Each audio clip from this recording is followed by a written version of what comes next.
Katang-isip lamang ko ituring na Malacanang ang mga mabibigat na paratang ni Zaldico. Lumiliit lang daw ang mundo ni Ko kaya nandadamay siya ng mga pangalan. Nasa frontline ng balitang yan si Nikki de Guzman.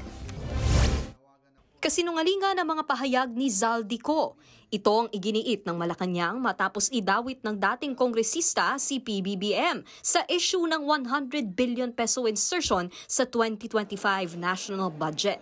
Sabi ni Palace Press Officer Claire Castro, mismong si Pangulong Marcos pa nga ang nagsiwalat sa publiko ng anomalya sa flood control projects. Para malaman po ninyo, mga sinasabi ni Zaldico ay pawang katang-isip lamang. Dahil lumiliit na ang mundo ni Zaldico, kailangan niyang umiwas at iiwas ang sarili at mag-name drop kahit walang katibayan at laway lang ang puhunan.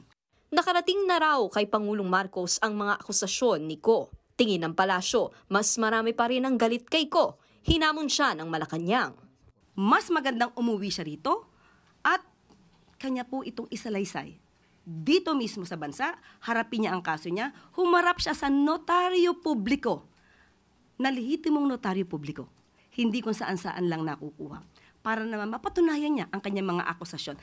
Matatandaan na sinabi ng kampo ni Ko na natatakot umuwi ang dating kongresista sa Pilipinas dahil umano sa mga banta sa kanyang buhay. Depensa naman ni Budget Secretary Amenah Pangandaman na pinangalanan din ni Ko, binuo ng executive branch ang budget sa loob ng 6 na buwan.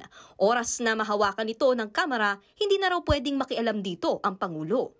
So we reject any insinuations about it.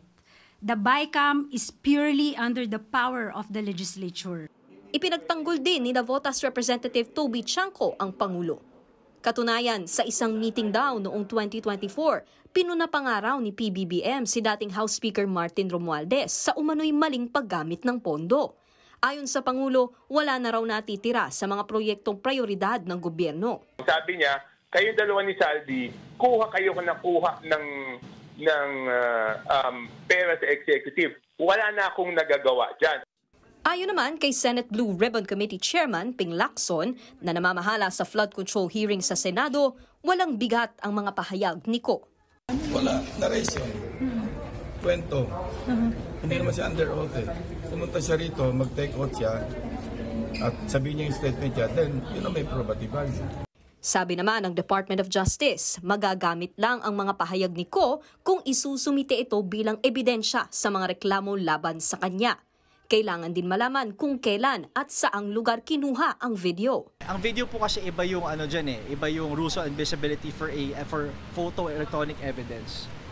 So pag file po niyan is not as simple as a written document, for example, that has to be notarized. Hindi naman po na-notarize ang video. Pati si DPWH Secretary Vince Tizon dumepensa para sa Pangulo. Siya mismo ang nagpasabog nito. Wala sa history ng bansa na presidente mismo ang nagsiwalat sa isang napakalaking corruption scandal. Si Pangulong Bongbong Marcos lang. Kung involved ka, bakit ikaw mismo magpapasabog? Mga kapatid, Ed Lingaw po, maging maalam at may pakialam sa mga napapanahong balita sa ating bansa. Para sa mas malilimang pagtalakay at paghimay sa mga issue at headlines, mag-follow at mag-subscribe sa social media pages ng News 5.